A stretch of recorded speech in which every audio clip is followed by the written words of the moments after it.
Hi friend, welcome to Game of Winning. Finally Evolution pay per view खत्म हो चुका है। एवोल्यूशन में काफ़ी सारे मैचेस दिखे, कैश इन फाइनली हो चुका है और क्राउड बहुत ही बढ़िया था इस पेपर व्यू का, जिस वजह से लगा ही नहीं कि ये वुमेन्स पेपर व्यू है।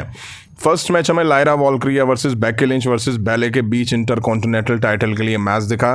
अच्छा मैच दिखा इन तीनों वुमेन्स के बीच। तीनों ने मजा बांध दिया इस मैच में। लायरा ने दोनों एक्सपीरियंस वुमेन सुपरस्टार के खिलाफ अच्छा काम करा। कुछ मूव्स काफ़ी अच्छे दिखे इन तीनों वुमेन्स के बीच, और भाई जो नियर किक आउट और पिन टूटे वो भी काफ़ी बढ़िया था। मुझे शायद इस पेपर व्यू में सबसे अच्छा मैच यही लगा इन तीनों वुमेन सुपरस्टार के बीच में। एंड में बैले लायरा को मूव देके पिन करती हैं, बैकी आके बैले को रोल करके मैच जीत के टाइटल रिटेन करके चली जाती हैं। अब हमें Alexa Bliss, Charlotte Flair versus Kairi Sane, Asuka versus Roxanne Perez, Raquel Rodriguez versus Zaria Sol Ruca के बीच टैग टीम टाइटल को लेके मैच दिखा। अच्छी शुरुआत हुई इस मैच की। जारिया ने बड़ी पावर दिखाई इस मैच में। रकील भी कुछ कम नहीं थी, उनकी तरफ से भी अच्छी पावर देखने को मिली। अच्छा मैच था ये भी इस पेपर व्यू का। लगा था इस मैच में टाइटल शायद चेंज हो जाएंगे और चैंपियन एलेक्सा ब्लिस और शार्लेट फ्लेयर बन सकती थी, बट ऐसा हुआ नहीं। शार्लेट फ्लेयर ने आके करंट चैंपियन टीम में काफ़ी मार भी दी। कायरी और आस्का ने मिलके रिंग में बवाल काटा। जारिया की स्पीयर अपने ही पार्टनर पर पड़ती है।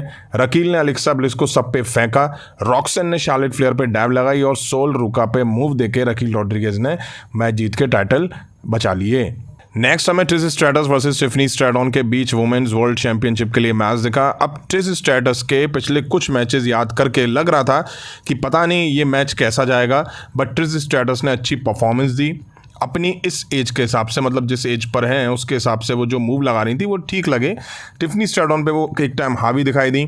टिफनी स्ट्रैटन ने भी काफ़ी इंप्रेस करा इस मैच में। अच्छा मैच दिखा इन दोनों वुमेन्स के बीच में। जिस तरह का बिल्डअप इस मैच का हुआ था और एलिमिनेशन चैम्बर में ये दोनों टैग टीम पार्टनर थी, मुझे लगा नहीं था कि मैच ज़्यादा खास होगा। एंड में टिफनी स्ट्रैटन ने अल्बामा स्लैम और पिटियस मूनसॉल्ट देके ट्रिश स्ट्रैटस को पिन करके मैच जीत लिया। जीत के बाद क्राउड ने काफ़ी प्रेज करा ट्रिश स्ट्रैटस को।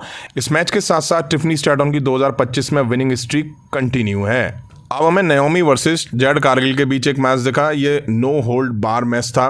स्पेशल रेफरी बियांका ब्लेयर थी इस मैच में। कारगिल रिंग में आती हैं उससे पहले ही ये दोनों रिंग के बाहर ही भिड़ गई। कारगिल नाओमी पे हावी दिखाई दी। Kendo stick, table, chair, trash can, tool box सबका जम के यूज़ हुआ इस मैच में इन दोनों सुपरस्टार के बीच में।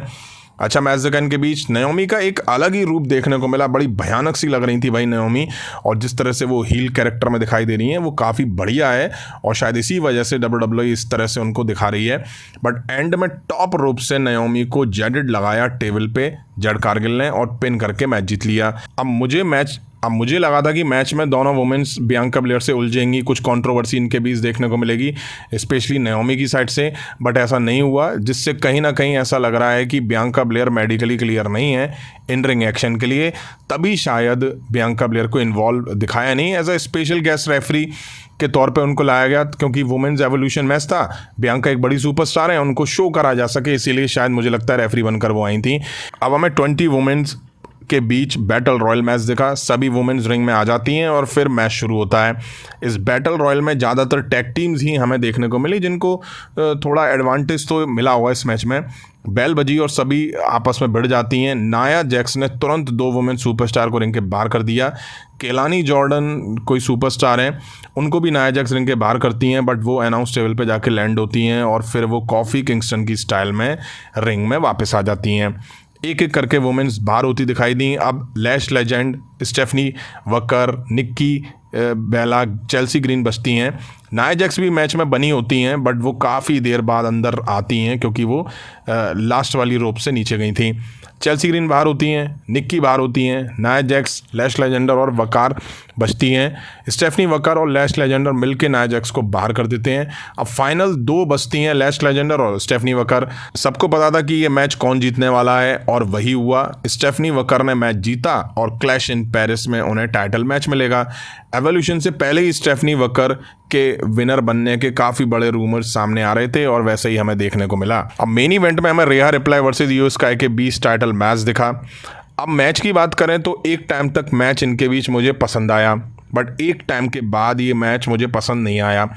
स्पेशली कहूँ तो मैच चल रहा होता है, रेफरी को पड़ती है इसके बाद रेफरी डाउन ही रहती हैं और इयो स्काई और रिया रिप्ले क्राउड में जाके तबीयत से लड़ती भिड़ती दिखाई दी, बट WWE के पास कोई दूसरी रेफरी नहीं थी। काफ़ी देर ये दोनों क्राउड में लड़के वापस जैसे ही रिंग में आती हैं तभी जेसिका कार जो कि रेफरी थी इस मैच की, वो उठ के आ जाती हैं। ऐसा लगा जैसे कि वो इन दोनों के वापस आने का ही वेट कर रही थी कि ये दोनों वापस आए तब मैं उठूं। वहीं क्राउड में इयो स्काई ने जो क्रॉस बॉडी दिया काफ़ी हाइट से रिया रिप्ले को, वो इंटरेस्टिंग था। अब पता नहीं ये एंगल किसने भांग पी के लिखा, मुझे नहीं समझ में आया इस एंगल की क्या ज़रूरत थी, क्योंकि इतनी देर क्राउड में जाना, रेफरी का ना आना इस मैच को कहीं ना कहीं फीका कर दिया। वैसे मैच ओवरऑल ठीक था, अगर ये एंगल इसको हटा देते तो शायद मैच और अच्छा बन सकता था। तभी नाओमी कैश इन के लिए आती हैं और कमाल की बात यह है कि उनके पीछे पीछे एक रेफरी भी आती है। अब WWE से कोई ये पूछे कि भाई उतने टाइम में कोई रेफरी क्यों नहीं आया, क्या वुमेन्स रेफरी थी नहीं? अब नाओमी आके कैश इन करती हैं और इयो स्काई को ब्रीफ केस से मारती हैं और रिया रिप्ले को रिंग में कॉर्नर में दे मारती हैं और मूव देके इयो स्काई को पिन करके मैच जीत लेती हैं। कैश इन सक्सेसफुल होता है और नाओमी यहाँ अपने करियर की फर्स्ट सिंगल चैंपियनशिप जीत लेती हैं। अब इयो स्काई के लिए मुझे थोड़ा ख़राब लग रहा है क्योंकि 132 दिन में ये उनका थर्ड टाइटल डिफेंस था। कितना? थर्ड टाइटल डिफेंस, जिसमें वो टाइटल हार चुकी हैं। जो रेड WWE ने इयो स्काई के टाइटल रेन की मारी है ना, उसके बारे में जितना कहो उतना कम है।